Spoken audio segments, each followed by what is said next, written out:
Hello, my dear children. Hope you all are doing good. Welcome back to the social science class.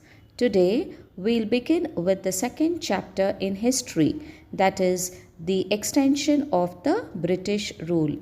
In this unit, you will be studying about the Anglo Maratha Wars, the consolidation of the British power, no succession rights for the adopted children, subsidiary alliance, and the Anglo Sikh Wars.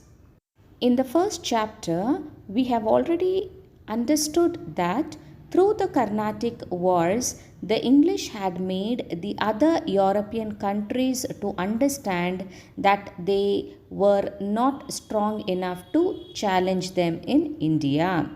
They had gained complete political control over Bengal through the two important battles, that is, the Battle of Plassey and the Battle of Buxar. By the year 1765, they had gained control over most of the eastern parts of India. Since the Marathas and the Mysore states were very strong in southern and western parts of India, the hold of the British, that is, the control of the British, was restricted to Bengal and Bombay regions only.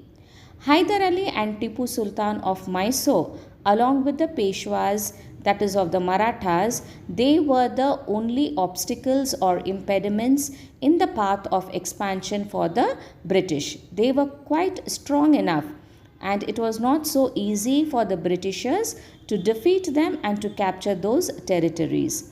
The others were the Sikhs in the northwestern region. Ranjit Singh, who emerged or who came to power in the latter part of the 19th century, was a formidable opponent to the British. That is, he was a very strong opponent to the British. He was successful in organizing the Sikhs. The British also waged repeated wars, that is from the mid of 18th century to the mid of the 19th century, to extend their empire in India. Apart from this, what they did was they captured or annexed various kingdoms through their cunning policies like subsidiary alliance and doctrine of lapse. So these were some of the policies that they introduced in order to capture more territories. During this period, the British waged 3 Anglo-Maratha wars, that is with the Marathas, 4 Anglo-Mysore wars, that is with Hyder Ali and Tipu Sultan, and 2 Anglo-Sikh wars. Okay, since the Anglo-Mysore wars will be discussed in the fourth chapter, here we will study only about the Anglo-Maratha War and the Anglo-Sikh Wars. Now let us begin with the first Anglo-Maratha War, which began in the year 1775 and ended in 1782.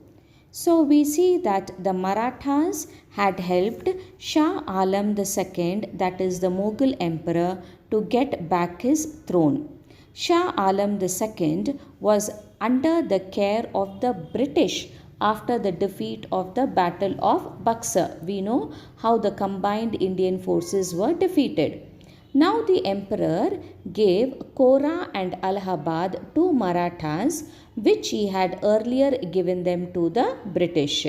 So these two places, Kora and Allahabad, who gave Shah Alam II, gave as a gift to the Marathas, because they helped him to become the king again. The throne of Delhi was given to him. But these two places was earlier given by them to the British. So this resulted in the enmity between the Marathas and the British. So during this period, the death of the Maratha leader, that is Madhav Rao Peshwa, he was a very strong man. And this was a major setback to the Marathas. Just imagine, children, when you have one strong leader and that leader is no more, then what will happen to the people or to his subjects? Okay, though his brother Narayan Rao came to power, he was murdered by his uncle Raghoba, who was also called as Raghunath Rao. So this resulted in the fighting or clashes among the Marathas for the post of the Peshwa. The Maratha Federation, they brought Madhav Rao II of Narayan Rao to the post of the Peshwa. Madhav Rao II was the son of Narayan Rao. Upset with this development, Raghoba, that is the uncle, he approached the British for power. Okay, so this Raghoba only killed Narayan Rao. Okay, so Narayan Rao came to the throne after the death of Madhav Rao. But this uncle Raghoba killed Narayan Rao. But all the Marathas, they supported who? Madhav Rao II, that is a child of Narayan Rao. So Raghoba was very upset and he took the help of the British. And you know children, British were just waiting for an opportunity. Okay, so they thought of exploiting or making use of this situation, that is a problems among the Marathas. A long war was waged from 1775 to 1782 between the Marathas and the British. Initially, it looked as if the Marathas were going to win. Later, they had to lose Allahabad to the British. The Maratha Federation was not able to sustain the war. It was not easy for them to defeat the British. So finally, they had to enter the Salbai Agreement and ended the war. So the first Anglo-Maratha war ended with the treaty or with the Salbai Agreement, and Madhav Rao II was named as the Peshwa. Now let us study about Lord Wellesley and the policy of subsidiary alliance introduced by him. So the expansion of the British Empire, it took place in a larger pace after the arrival of Lord Wellesley as the Governor General of India. So the British Empire expanded very fast after the coming of Lord Wellesley. So by this time, the powerful states of the Marathas and Mysore had become weak, and it became easier for the British to expand their territory. Lord Wellesley, he followed three policies to expand the British Empire in India. They were subsidiary alliance, waging war against new states, and administering the states directly that were under the control of the British. So what this Wellesley did, he wanted to expand the British power in India. So he followed three techniques. Okay, and one among them was subsidiary alliance, which I will explain to you later. And second principle what he followed was waging war against the states that were formed new, which were not very powerful, and administering the states directly, which were under the control of the British. So like this, Lord Wellesley plays an important role. Now let us see what is the subsidiary alliance. This policy came into effect in the year 1798 in order to bring the Indian states under control. It was basically a military protection agreement between the East India Company and the Indian state. Okay, any Indian state which accepts this policy, that is the policy of subsidiary alliance, they have to follow certain conditions. Okay, certain conditions which were put forth by the British. What were they? Let us see. First of all, the Indian king had to keep the British army in his kingdom.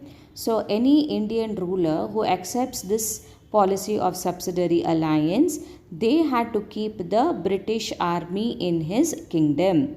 Secondly, the concerned state, they had to bear the expenses of the army. Means it was not so easy to maintain the army, expenses of the army, that is including the wages or the salary to the soldiers, and they even have to give certain amount of revenue and lands also.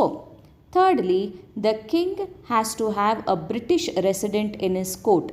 Once you accept this alliance, no, it was a must that a British and English officer will be in the court of the king.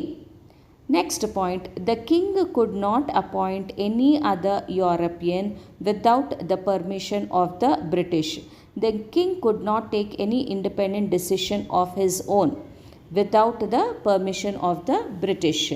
And next point, in order to enter any agreement or pact with any Indian government, the permission of the Governor General was important. So the Indians, it was like, no, they could not take any decisions on their own. Even if they want to make an agreement or sign a treaty with any other Indian kingdom also, they have to take the permission of the British Governor General. So in return of all these services, the company would offer protection to the state from any internal or external aggression. So what was the condition? You take care of the army, you be obedient to us, and we will protect you. If anybody attacks you or anything, any problem internally or externally, we the Britishers will help you. That was the condition. The British could place the Indian state under their control through this policy, and the maintenance of the army became easy. This was the effect of it. The Indian states were subjected severe economic exploitations. So you should understand, children, it was not that easy to maintain the army also, okay, and even give money to the British also as the revenue, and be obedient to them. Okay, listen to whatever they say. The Indians were exploited. The Hyderabad state was the first to enter this agreement. Later on, Mysore, Awadh, Tanjavur, Maratha, Pune, Berar, Gwalior, and the other states also had to enter this agreement. So this was about subsidiary alliance introduced by Lord Wellesley. Let us now study about the Second Anglo-Maratha War, which started in the year 1803 and ended in 1805. Now, the differences among the Maratha chieftains was the main reason for this war. Children, one thing you should understand, the political clashes and differences and misunderstandings, whatever was going on among the Indians, no, that was a plus point to the British. So now there was lots of differences of opinion among the Maratha chieftains. What is it? Let us see. An enmity broke out between Yashwant Rao of the Holkar family and Daulat Rao of the Scindia family, along with the Peshwa Balaji Rao II. So the Maratha families were the Holkars of Indore, Gaikwads of Baroda, Bhosles of Nagpur, and the Scindias. Okay, so these were the Maratha family. The Scindias were from Gwalior. So in the year 1802, the army of Holkar defeated the army of Scindias and the Peshwa. Peshwas and the Scindias were together. So the Peshwa appealed to the British for help. Thus, Lord Wellesley finally got an opportunity to interfere with the affairs of the Marathas. The Peshwa entered the subsidiary alliance system by accepting the Treaty of Bassein. So the Peshwa signed the Treaty of Bassein and accepted the policy of subsidiary alliance. The other Maratha families like the Holkars, the Gwalior and Bhosle, they formed an alliance, that is, they came together opposing this particular treaty, that is Treaty of Bassein, which the Peshwa had entered. Lord Wellesley, he defeated the armies of the various Maratha families, that is from 1803 to 1805. but his battle thirstiness increased the financial burden on the company. I told you earlier also how Lord Wellesley somehow wanted to fight, defeat, and conquer the region, and this attitude of his created lot of financial problems for the East India Company. Therefore, he was criticized by the company for this policy of subsidiary alliance. So Lord Wellesley, he was upset maybe. Therefore, he resigned his post and went back to England. So children, with this I end today's class. We began the second chapter, that is the extension of the British rule. And we have studied about the first Anglo-Maratha War, subsidiary alliance, and the second Anglo-Maratha War. Hope you have understood. Thank you and have a nice day.